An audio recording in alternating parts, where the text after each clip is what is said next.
வருவாய் மற்றும் பேரிடர் மேலாண்மை. பேரிடர் காலத்தில் அலுவலர்களுக்கு மீட்பு நிவாரணம் மற்றும் துரித நடவடிக்கைகளுக்கு தேவையான நிதியை உடனுக்குடன் வழங்கும் வகையில் லார்ஜ் ஸ்கேல் இண்டஸ்ட்ரீஸின் சமூக பொறுப்புணர்வு நிதி மூலமாக திரட்டப்பட்டு 50 கோடி ரூபாய் நிதி ஒதுக்கீட்டில் ஒருங்கிணைந்த வெப் போர்ட்டல் வாயிலாக பேரிடர் மீட்புக்கான ரிவால்விங் ஃபண்ட் உருவாக்கப்படும். இதனால் டிசாஸ்டர்கள் திறம்பட கையாளப்படுவதுடன் விண்ணப்பங்கள் விரைந்து பரிசீலிக்கப்படுவது உறுதி செய்யப்படும். தமிழ்நாட்டில் தென்மேற்கு பருவமழை காலமான ஜூன் மற்றும் ஜூலை மாதங்களில் மழைப்பொழிவு குறைவாக பெய்துள்ளது. சூப்பர் எல்னினோ வானிலை நிகழ்வின் காரணமாக இப்படிப்பட்ட வறட்சி நிலை தமிழ்நாட்டில் இருப்பதால் குடிநீர் ஆதாரங்கள் பலப்படுத்தவும், லாரிகள் மூலம் குடிநீர் வழங்குவதை நடைமுறைப்படுத்தவும் மற்றும் கால்நடைகள் தேவையான ஃபாடர்கள் தீவனங்கள் வட்டார அளவில் சேமித்து வைப்பதும் அவசியமான ஒன்றாகும். இதனை கருத்தில் கொண்டு சூப்பர் எல்னினோ காரணமாக மக்களின் அன்றாட வாழ்க்கையில் எந்தவித தடங்களும் வந்துவிடக்கூடாது என்பதற்காக ஸ்டேட் டிசாஸ்டர் மேனேஜ்மெண்ட் ஃபண்டிலிருந்து 340 கோடி ரூபாய் ஒதுக்கீடு செய்து மாண்புமிகு முதலமைச்சர் அவர்கள் உத்தரவிட்டுள்ளார். இந்த திருத்த வரவு செலவு திட்ட மதிப்பீடுகளில் சமூக பாதுகாப்பு ஓய்வூதிய திட்டங்களுக்கான 5462 கோடி ரூபாய் நிதி ஒதுக்கீடு செய்யப்படுகிறது. மேலும் வருவாய் மற்றும் பேரிடர் மேலாண்மை துறைக்கு 11,532 கோடி ரூபாய் நிதி ஒதுக்கீடு செய்யப்படுகிறது. வணிக வரிகள் மற்றும் பத்திரப்பதிவு. நேர்மையான டிரான்ஸ்பரன்சி மற்றும் நம்பிக்கையின் அடிப்படையிலான சரக்கு மற்றும் சேவை வரி ஜிஎஸ்டி நிர்வாகத்தை வழங்குதல் இந்த அரசு உறுதியுடன் உள்ளது. நேர்மையாக வரி செலுத்துவோரை மாநிலத்தின் வளர்ச்சியில் உண்மையான பங்களிப்பாளராக கருதி அவர்கள் வணிகம் செய்வதை மேலும் எளிதாக்கும் வகையில் வணிக வரிகள் துறை சேவை சார்ந்த தொழில்நுட்பத்தால் இயக்கப்படும் மற்றும் நேரில் சந்திக்க தேவையில்லாத ஃபேஸ்லெஸ் அணுகுமுறையை நோக்கி செல்லும். அதே வேளையில் திட்டமிட்ட வரி ஏய்ப்பு செய்வோர் மீது கடும் உளவு தகவல்கள் அடிப்படையில் கடுமையான நடவடிக்கைகள் மேற்கொள்ளப்படும். பப்ளிக் ஆர்ச்சிவ்ஸாக பதிவுத்துறை ஆற்றும் முக்கிய பணியை கருத்தில் கொண்டு ஆவணங்களை தடை இல்லாமல் எளிமையாகவும் பதிவு செய்வதை உறுதி செய்யும் வகையில் அரசு சிறப்பான சீர்திருத்தங்களை முன்னெடுத்து செய்துள்ளது. பொதுமக்களின் வசதிக்காக டிஜிட்டல் இனோவேஷன் முன்னிறுத்தி சொத்து பதிவு எளிதாக்கவும் ஊழலற்றதாகவும் மாற்றுவதற்காக இந்த அரசு உறுதி பூண்டுள்ளது. நிலம் வாங்கும் பொதுமக்கள் மோசடி பதிவுகளிலிருந்து பாதுகாப்பது அரசின் முக்கிய கடமையாகும். இதற்கான உச்ச நீதிமன்ற தீர்ப்புகள் மற்றும் முன்னணி மாநிலங்களில் மேற்கொள்ளப்படும் வரும் சிறந்த நடைமுறைகளுக்கு ஏற்ப தேவையான சட்ட திருத்தங்கள் மற்றும் ரூல்ஸ் இயற்றப்படும். மேலும் எங்கிருந்தும் பதிவு இந்த அரசின் முக்கிய இலக்காக அமையும். இதன் மூலம் பொதுமக்கள் தங்கள் வீடு அல்லது அலுவலகத்தில் இருந்தபடி ஆவணங்களை பதிவு செய்ய இயலும்.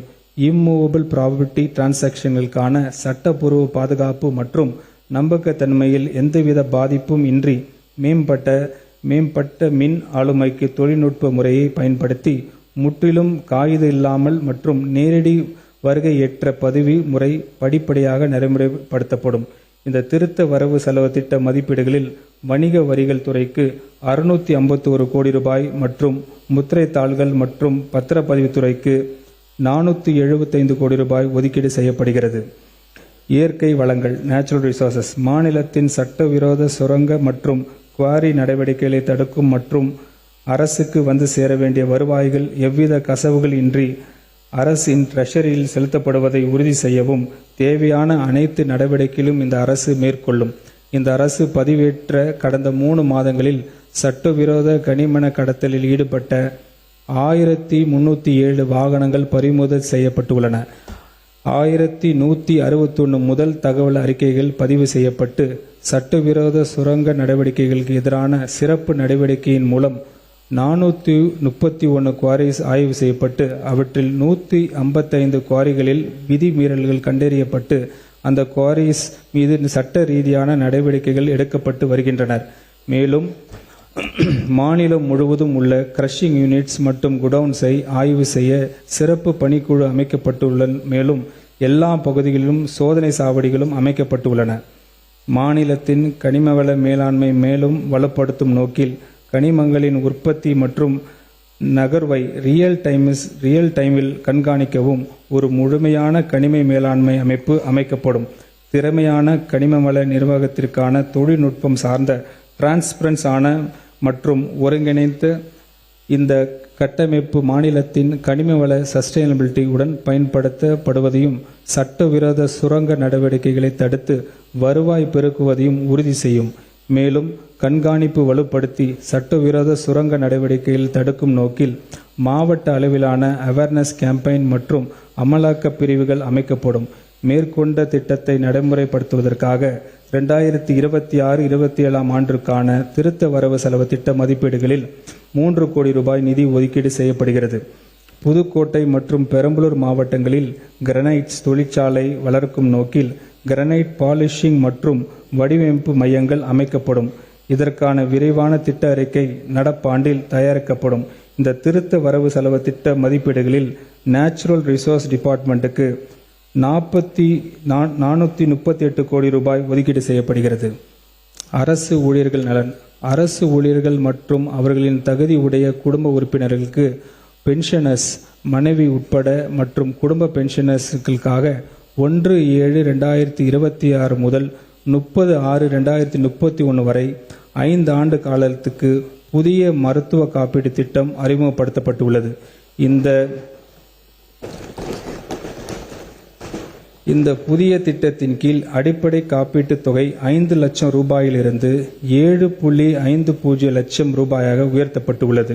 குறிப்பிட்ட நோய்களுக்கான காப்பீட்டுத் தொகை 10 லட்சம் ரூபாயிலிருந்து 12 லட்சம் ரூபாயாக உயர்த்தப்பட்டுள்ளது. அரிய மற்றும் குறிப்பிட்ட நோய்களுக்கான ஊழியர்களுக்கான கிரவுட் ஃபண்ட் உதவித்தொகை 10 லட்சம் ரூபாயிலிருந்து 15 லட்சம் ரூபாயாக உயர்த்தப்பட்டுள்ளது. இத்திட்டத்தின் கீழ் 2992 மருத்துவ சிகிச்சை நடைமுறைகள் மற்றும் 46 குறிப்பிட்ட தீவிர நோய்களுக்கான சிகிச்சைகளும் வழங்கப்படுகின்றன. தமிழ்நாடு முழுவதும் 1535 அங்கீகரிக்கப்பட்ட தனியார் மருத்துவமனைகள் மற்றும் கவர்மெண்ட் மெடிக்கல் இன்ஸ்டிடியூஷன் மூலம் சிகிச்சை பெறும் வசதி ஏற்படுத்தப்பட்டுள்ளன. அரசு ஊழியர்களின் நலனில் எப்பொழுதும் துணை நிற்கும் நமது அரசு இந்த காப்பீட்டு திட்டத்தினை செயல்படுத்த 838 கோடி ரூபாய் நிதி ஒதுக்கிடுகிறது. இந்த திருத்த வரவு செலவு திட்ட மதிப்பீடுகளில் பென்ஷன் மற்றும் இணைய பென்ஷன் பெனிஃபிட்டர்ஸ்க்கு 47,240 கோடி ரூபாய் ஒதுக்கீடு செய்யப்படுகிறது. நிதி நிர்வாகம். Judicial administration.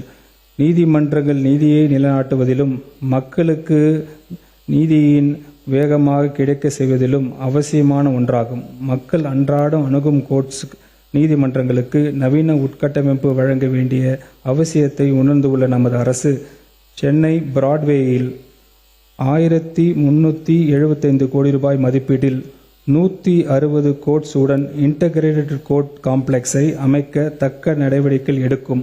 இந்த இன்டகிரேட்டட் கோர்ட் காம்ப்ளெக்ஸ் அமைக்க தேவையான முன் நடவடிக்கைகளுக்கு 10 கோடி ரூபாய் நிதி ஒதுக்கீடு செய்யப்படுகிறது.